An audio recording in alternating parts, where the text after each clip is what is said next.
everybody, Catcher here with gaming news, reviews, and tips, GNRT, and on this episode we're taking a closer look and doing a review of NASCAR Heat 5. So let's start off with a little bit about this game and what attracted me and made me want to play and give this game a try. So NASCAR Heat 5, as the name implies, it is a race car game officially licensed by NASCAR. It's the fifth in this series, so there's been 4 predecessors so far. One of the things that really attracted me to it, obviously, it's a race car game. I do enjoy and play some other race car games like Project Cars 2, and I did try the e-racing series. Didn't love it, so when this game was coming out, I did really want to try and give it a try. So again, officially licensed by NASCAR. One of the main things that it's boasting in this year's model is a brand new testing mode. I'm not exactly sure what makes that so special, but evidently you'll be able to test out your car before you take it into an officially licensed race.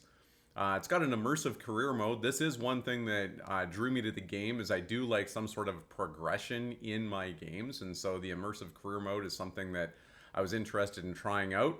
You can either jump right into the NASCAR Cup Series, or you can go through and have more of a career progression through the dirt and the RV and outdoor truck, as well as the Xfinity Series. Not a huge racing fan, don't follow these, but it looks like there is some progression.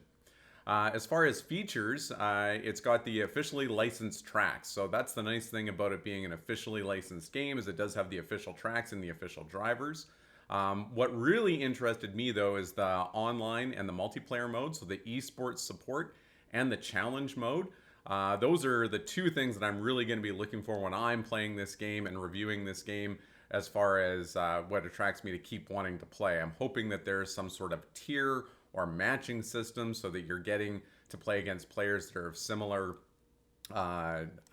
aptitude and similar ability as you are. And then you've got your exclusive content, doesn't mean a whole lot to me, and the new testing mode.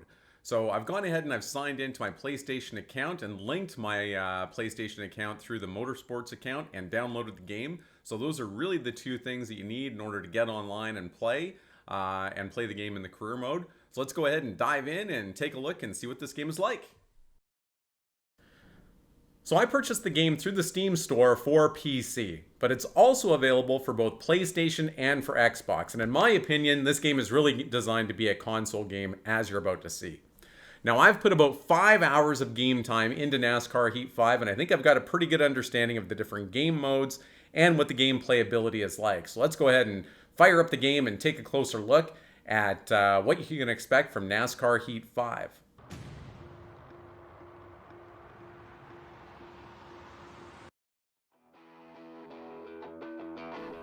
So as you can see here, all of the button assignments are for use with a controller or with your steering wheel. This game really is not designed to be played or even navigated around with a keyboard and mouse. So you're really going to either be using a controller or using your steering wheel in order to play this game, which is one of the reasons that I think this was really designed to be a console game in the first place. Now, we have a variety of different gameplay options, the first one being career mode. Now, the one drawback with career mode is you can only have one career active at a time, but it is kind of cool because you can go in, you can start at any one of the affiliate programs or jump right into the NASCAR Cup Series, and you get to manage your own team, you make a bunch of money, and you can evidently be able to spend it in some sort of way. You also have the Race Now mode, and again, you can do either the NASCAR Cup Series, the Xfinity Series, or the Truck or Dirt Series. And inside that, you can choose any one of the drivers, or you can choose your own custom driver. We also have another race mode session where you can get in and do a test session, do a championship mode, do local split screen, or do a variety of different challenges. And once you complete all the challenges, there'll be some downloadable content so you can continue on doing challenges. When it comes to championship, this is more of like season mode, so you can do full or partial seasons. And you get to race through that entire season in that way. Now, as far as online multiplayer, it's very similar to a lot of the other sports games that are out there. You have a lobby that you go into, and in fact, this whole game is kind of along the lines of the EA sports games when you think of FIFA, NHL, NBA, NFL, Madden, that type of thing. This is just the NASCAR version in this case. So you hop into a lobby. Right now, the lobbies aren't too active.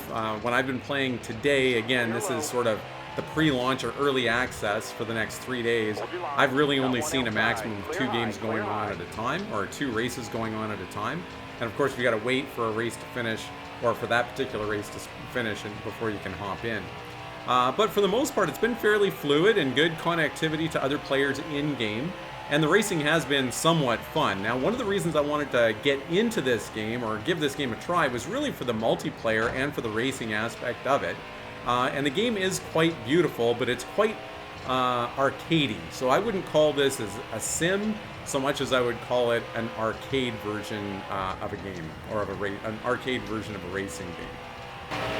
The other thing that I find multiplayer is plagued with is a little bit of loading screen drama, especially whenever you need to pit. And I'm not a big race car, NASCAR aficionado, but I find anytime that there's any sort of bumping or grinding going on the race course, you end up with the loading screen, and it really sort of takes away from the immersiveness of the game and of the racing experience. And to be honest with you, multiplayer, a lot of the time, it feels like bumper cars with constant restarts and constant yellow flags.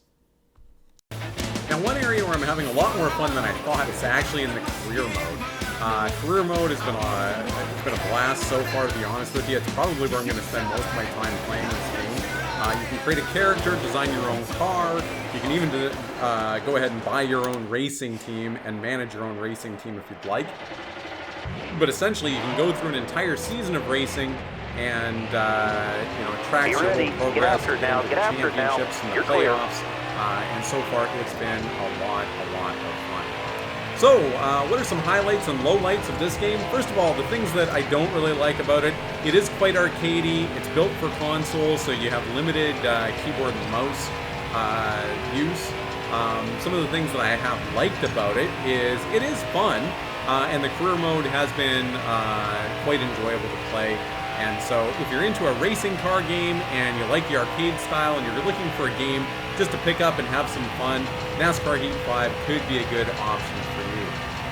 When it comes to if you want more of a competitive game, I'm really not sure how the esports scene is going to work out. I know this game has been around for a while, but it's probably not something that I'm going to get into. I'll probably just do the career mode for this game. So, hopefully this review has helped you out and made you decide if you want to make this purchase or not. I'm not disappointed I purchased this game, but it hasn't lived up to the expectations that I hoped it would. Anyway, hope to see you in game, and maybe we can catch a race, and we will see you in NASCAR Heat 5.